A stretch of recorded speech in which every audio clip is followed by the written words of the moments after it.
Hi guys. நீண்ட ஆயுளுடனும் மகிழ்ச்சியுடனும் வாழ்வதற்கான Japan நாட்டோட ரகசியம் இக்கிகாய். தமிழில் PSV குமாரசாமி அவர் தொகுத்திருக்காரு.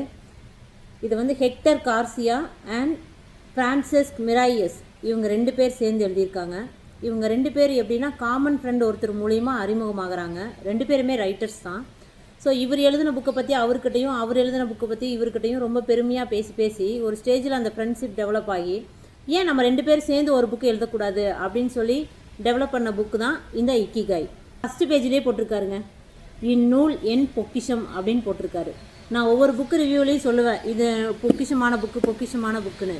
பட் அவங்களே வந்து இந்த புக்கை வந்து அவங்களோட பொக்கிஷம் அப்படின்னு சொல்லியிருக்காங்க. ஸோ இது வந்து என்னோடய ஹஸ்பண்டோட பர்த்டேக்கு நான் அவருக்கு கிஃப்ட் பண்ண புக்கு, போன வருஷம் பர்த்டேக்கு. பட் இதை நான் ஃபுல்லாக படிச்சுட்டு கதை அவருக்கு சொன்னேன். அவங்களுடைய ஃப்ரெண்ட்ஸுக்கு வந்து இந்த புக்கை டெடிகேட் பண்ணியிருக்காங்க. அதாவது அவர் திக்கு தசை தெரியாமல் தெரிஞ்சுட்டு இருக்கிற நீயே உருப்படியாக ஒரு வேலை செய்ய மாட்டேங்கிற அப்படின்னு அவரோட ஃப்ரெண்ட்ஸ் எல்லாம் அவரை வந்து மோட்டிவேட் பண்ணாங்க இல்லையா, அந்த ஃப்ரெண்ட்ஸுக்கு அவர் அந்த புக்கை டெடிகேட் பண்ணியிருக்காரு. அதே மாதிரி அவர் கஷ்டமான சூழ்நிலையில் இருந்தப்போ யாரெல்லாம் அவருக்கு ஹெல்ப் பண்ணாங்களோ அவருக்கெல்லாம் ஃப்ரான்சிஸ் வந்து இந்த புக்கை வந்து டெடிகேட் பண்ணியிருக்காரு. எப்போதும் சுறுசுறுப்பாக இருக்கணும் அப்படிங்கிறதா 100 வருஷம் நம்ம வாழ்கிறதுக்கான தாகத்தை உங்களுக்குள் தோன்றுவிக்குமாமா. எப்போ பாரு சாப்பிட வேண்டியது, தூங்க வேண்டியது, இப்படியே இருந்தோன்னா எப்படா வந்து 6 அடி குழிக்குள்ளே போய் படான்னு படுத்துக்கலான் இருக்குமா. எப்போ பாரு சுறுசுறுப்பாக இருக்கிறவங்களுக்கு தான் 100 வருஷம் வரைக்கும் வாழணும் அப்படிங்கிற எண்ணம் வரும், தாகம் வரும் அப்படின்னு சொல்லி ஜப்பானிய பழமொழி சொல்லுதான். அது சொல்லியிருக்காரு. நம்ம வாழ்ந்துட்டு இருக்கிற வாழ்க்கைக்கு ஏதாவது அர்த்தம் இருக்கா அப்படின்னு சொல்லி தேடிட்டு இருக்கும்போது அவங்களுக்குள்ள ஒரு கேள்வி கேட்டாங்களாமா, இந்த வாழ்க்கையோட அர்த்தம் என்ன, நம்ம வந்து நீண்ட நாள் வாழணும் அப்படின்னா அதுக்கு நம்ம என்ன செய்யணும், ஏன் வந்து பெரும்பாலான மக்கள் குழப்பத்தில் இருக்கும்போது ஒரு சிலர் மட்டும் தங்களுக்கு என்ன வேணும் அப்படிங்கிறத தெளிவாக தெரிஞ்சு அந்த ஆவலோட அந்த வேட்கையோடு அவங்க லைஃப்பை எப்படி நகர்த்தி கொண்டு போகிறாங்க இப்படின்னு சொல்லி இந்த மாதிரி அவங்க நிறைய டிஸ்கஸ் பண்ணுற போது 100 வயசு கடந்தவங்க மற்ற உலக நாடுகளை விட ஓகினாவா அப்படிங்கிற ஒரே ஒரு தீவில் வந்து அதிகமான பேர் வாழ்ந்துட்டுருக்காங்க. அப்போ அது வந்து என்ன காரணம் அப்படின்னா, இங்கே இருக்கிற மக்கள் இறுதி நாள் வரைக்கும் சுறுசுறுப்பாக இருக்கிறதுக்கு நீண்ட ஆயுளுக்கும் அவங்களுக்கு அந்த ரகசியம் என்ன, அந்த வாழ்க்கை முறையோட ரகசியம் என்ன, அதை பற்றி தான் இந்த புக்கில் டிஸ்கஸ் பண்ணியிருக்காங்க. ஸோ இந்த தீவு வந்து வெறும் 3000 மக்கள் மட்டுமே கொண்ட ஒகிமி அப்படிங்கிற சிறு நகரம் வந்து அங்கே இருக்குது. உலகிலேயே மிக மிக வயதானவர்கள் வந்து இந்த தீவில் தான் வாழ்ந்துட்டுருக்காங்க. அதனால் இந்த தீவுக்கு வந்து நீண்ட ஆயுள் உடையவர்கள் வாழும் கிராமம் அப்படின்னு பேர் இருக்குது. ரொம்ப பிரபலமான ஷிக்குவாஷா அப்படிங்கிற ஒரு பழம் நம்ம ஊர் எலுமிச்சம்பழம் மாதிரி இருக்குமா. அதை வந்து ரெகுலர் பேசிஸில் அந்த தீவில் இருக்கிற மக்கள் அதிகமாக இன்டேக் எடுத்துக்கிறாங்க.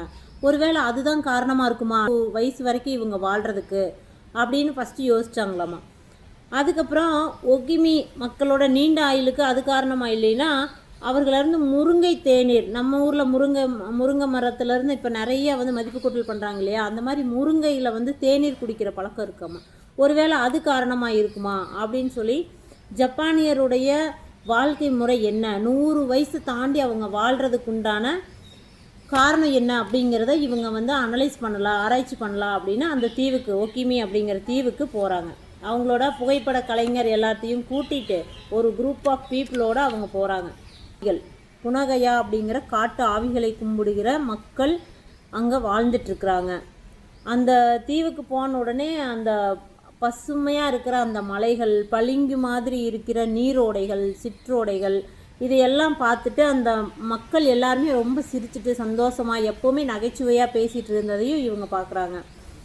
அந்த ஊரில் வந்து ரொம்ப வயசானவங்க இருப்பாங்க இல்லையா, அவங்கள வந்து இவங்க பேட்டி கண்டு எப்படி வந்து இந்த இயற்கை வளங்களை தாண்டி ஏதோ ஒரு ஆற்றல் அங்கே இருக்குது, அதுதான் ரீசன் இவங்க எல்லோரும் இவ்வளோ சந்தோஷமாக 100 வயசு தாண்டி இப்படி உலகத்திலேயே வந்து இந்த தீவில் தான் அதிகமான மக்கள் 100 வயசு தாண்டி வாழ்கிறாங்க, ரெக்கார்டே க்ரியேட் பண்ண தீவு எப்படி அப்படின்னு சொல்லி இவங்க ரிசர்ச் பண்ண ஆரம்பிக்கிறாங்க.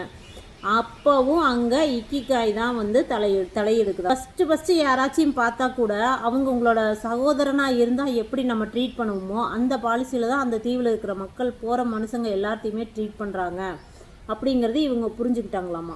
தோழமையை பேணுதல், அளவாக சாப்பிடுதல், தேவையான அளவு ஓய்வெடுத்தல், 100 வயசை தாண்டி நம்ம வாழணும்னு ஆசைப்பட்டாவோ இல்லை டெய்லி பேசிஸில் நம்ம லைஃப்பை ரொம்ப ரொம்ப சந்தோஷமாக நகர்த்தி கொண்டு போகணும் அப்படின்னாலும் இந்த புக்கை கண்டிப்பாக நம்ம படிக்கணும். இந்த தீவில் இதய நோய், புற்றுநோய், மற்ற அலர்ஜி நோய், இந்த மாதிரி எந்த ஒரு நோய்க்குமே இந்த தீவில் இருக்கிறவங்க அதிகமாக வந்து பாதிக்கப்படவே இல்லையாமா. இங்குள்ள 100 வயசை கடந்த மக்கள், மூத்த குடிமக்கள் இல்லையா, அவங்க வந்து மற்றவங்களோட வேறு நாட்டில் இருக்கிறவங்களோட கம்பேர் பண்ணும்போது அவங்க ரொம்ப ரொம்ப ஹெல்த்தியாகவும் ஹாப்பியாகவும் வாழ்ந்துட்டுருக்குறாங்க. அப்புறம் அவங்க வந்து ஒரு டீ சாப்பிட்றதுனாலோ இல்லை சாப்பாடு சாப்பிட்றதுனாலோ வயிறு முட்டெல்லாம் சாப்பிட்றதில்ல. 80% அவங்களுக்கு வயிறு நம்பிடுச்சுன்னா அதோடு அவங்க ஸ்டாப் பண்ணிக்கிறாங்க. ஸோ அவங்களுடைய உயிரணுக்கள் வந்து வேகமாக மூப்படைவதற்கு இதுதான் காரணம் அப்படின்னு சொல்கிறாங்க.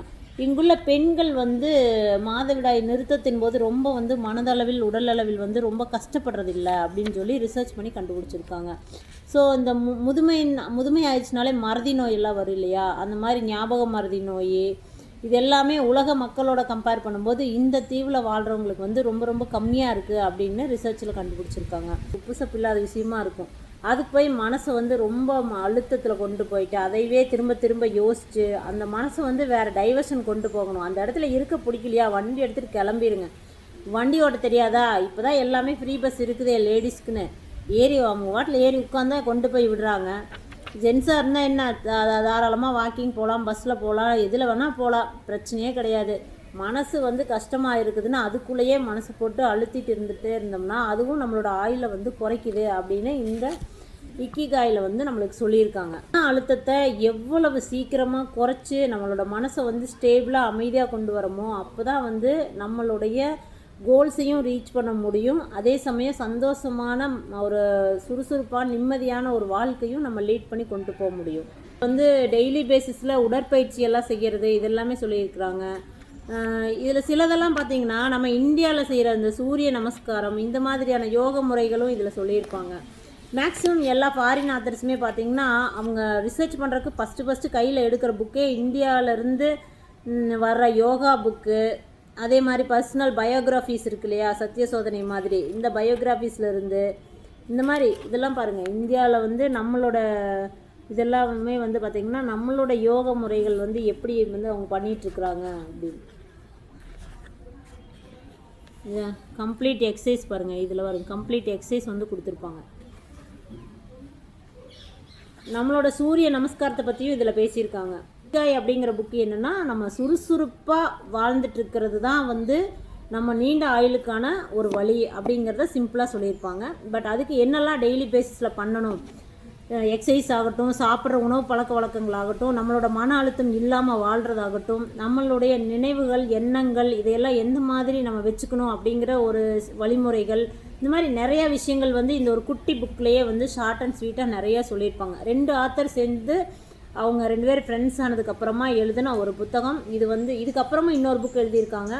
ஸோ இந்த புக்கு வந்து என்னென்ன மாதிரியான இதுக்கு தீர்வு கொடுக்குதுங்கிறத அவங்களே ஒரு 4 இது சாட் போட்டு கொடுத்துருக்காங்க. இக்கிகாய் அப்படிங்கிறது யார் ரெஃபர் பண்ணாங்க அப்படின்னா, என் பையன் படிக்கிற ஸ்கூலோட பிரின்சிபல் மேம் ஒரு டைம் வந்து ப்ரேயரில் சொன்னாங்கம்மா, இந்த புக்கு வந்து நல்லாயிருக்கு படிக்க சொல்லி அசம்பிளியில் சொல்லிட்டு இருந்தாங்க அப்படின்னு சொன்னான். ஓகே, மேம் வந்து பசங்களுக்கு சஜஸ்ட் பண்ணுறாங்கன்னா கண்டிப்பாக அதில் ஏதோ ஒரு விஷயம் இல்லாமையெல்லாம் அவங்க சொல்ல மாட்டாங்க அப்படின்னு சொல்லிட்டு தேடி பிடிச்சி இந்த புக்கை வந்து வாங்கி நான் படித்தேன். ஸோ ரொம்ப யூஸ்ஃபுல்லான ஒரு புத்தகம், கண்டிப்பாக படிங்க. படித்து லைஃப்பில் ஏதாவது ஒரு விஷயத்தை அப்ளை பண்ணுங்கள். படிச்சுட்டு அப்படியே விடாமல் ஏதாவது ஒரு விஷயம், இந்த புக்கு படித்தோமா, இந்த புக்கிலேருந்து ஒரே ஒரு விஷயத்தை எடுத்துகிட்டு அட்லீஸ்ட் ஒரு நேரமே எந்திரிக்கிறதாகட்டும், ஏதாவது கோல் ரைட் பண்ணுறதாகட்டும், ஏதாவது ஒன்று, இல்லை சாப்பிட்ற பழக்கம், இல்லை காலையில் எழுந்திரிச்சு ஒரு 5 நிமிஷம் இல்லை 10 நிமிஷம் வந்து நம்ம உடம்பை நம்ம ஆரோக்கியமாக வச்சுக்கிறதுக்கு ஒரு உடற்பயிற்சி ஆகட்டும், ஏதாவது ஒரு சம்திங். இந்த புக்கை எடுத்து படிக்கிறோமா, இதுலேருந்து ஒரு சின்ன பாயிண்ட் நம்மளால் முடியும் அப்படின்னு நினச்சி ஒரு 21 டேஸ் வந்து ரெகுலராக ஃபாலோ பண்ணோம்னாலே நம்மளுக்கு அது ஹேபிட் ஆயிடும். ஸோ இந்த மாதிரி தான் நம்ம லைஃப்பை வந்து நம்மளுக்குன்னு யாரும் வந்து டீச்சர்ஸ் எல்லாம் உட்காந்து சொல்லி தந்துட்டு இருக்க மாட்டாங்க. எப்போவுமே 12th வரைக்கும் டீச்சர்ஸ் கூட இருப்பாங்க, காலேஜில் வருவாங்க, லெக்சரர் அவங்க கிளாஸ் முடிச்சதுக்கப்புறம் அவங்க போயிடுவாங்க. பட் அதுக்கப்புறமாவே பார்த்திங்கன்னா நம்ம தான் நம்மளுக்கு ஆசானாக இருக்க வேண்டிய ஒரு சூழ்நிலையில் இருக்கிறோம். ஸோ நம்மளுக்கு இந்த மாதிரி தெரிஞ்ச நல்ல விஷயங்கள், நல்ல புத்தகங்கள்லேருந்து நல்ல நல்ல விஷயங்களை எடுத்து ரெகுலர் பேசிஸில் நம்ம அப்ளை பண்ணிட்டு வரும்போது நம்மளுக்கு அடுத்த தலைமுறையும் வந்து அதை ஃபாலோ பண்ணுவாங்க. ஓகே, நம்ம அம்மா, நம்ம அக்கா, நம்ம ஒய்ஃபு, நம்ம தங்கச்சி இந்த மாதிரி ஒரு விஷயத்தை ஃபாலோ பண்ணுறாங்க, ஒய் நாட் மீ டூ அப்படிங்கிறத வந்து அவங்களுக்கு மனசுக்குள்ளே வரும். ஸோ ஸோ கண்டிப்பாக அவங்களும் அதை ஃபாலோ பண்ணும்போது ஒரு ஒரு ஒரு லேடி இல்லை ஒரு பொண்ணு வந்து நம்ம வந்து ஆஸ் அ பர்சனாக நம்ம சேஞ்ச் பண்ணி நம்ம ஃபேமிலியில் ஒரு நல்ல விஷயத்தை எடுத்துகிட்டு போய் ஒரு 21 days அதை நம்ம ஒரு ஹேபிட்டாக ஃபாலோ பண்ணும்போது கம்பல்சரி அந்த ஃபேமிலி சர்க்கிள்லையும் அவங்க மற்றவங்களும் ஃபாலோ பண்ணுவாங்க. நம்ம பார்த்து கற்றுக்கிறதாங்க குழந்தைங்க அதிகமாக செய்வாங்க. படித்து கற்றுக்கிறத விட பார்த்து கற்றுக்கிறது அதிகமாக இருக்கும். ஸோ நம்ம வந்து ஆஸ் அ பர்சனாக சேஞ்ச் ஆனோம் அப்படின்னா நம்ம குழந்தைங்க, நம்மளோட ஹஸ்பண்ட் ஆகட்டும், நம்ம டோட்டல் ஃபேமிலி சர்க்கிளில் ஒரு சின்ன மாற்றத்தை கொண்டு வரலாம். அந்த மாற்றங்கள் மூலிமா மகிழ்ச்சியாகவும் ஆரோக்கியமாகவும் சுறுசுறுப்பாகவும் கூடிய சீக்கிரமே நம்ம என்னெல்லாம் நினைக்கிறோமோ அது எல்லாமே அச்சீவ் பண்ணுறதுக்கு வந்து இந்த சின்ன சின்ன மாற்றங்கள், சின்ன சின்ன விஷயங்கள் ரெகுலர் பேசிஸில் அப்ளை பண்ணும்போது நம்மளுக்கு கூடிய சீக்கிரமே அது நடக்கும். இது வந்து நான் சொல்லணும்னு நினைக்கிற ஒரு விஷயம். ஸோ இக்கிகாய் அப்படிங்கிற இந்த ஜப்பானிய நீண்ட ஆயுளுக்கான ரகசியம் மிக்க ஒரு புத்தகம். இதை வாங்கி கண்டிப்பாக படிங்க. Thank you so much. பை.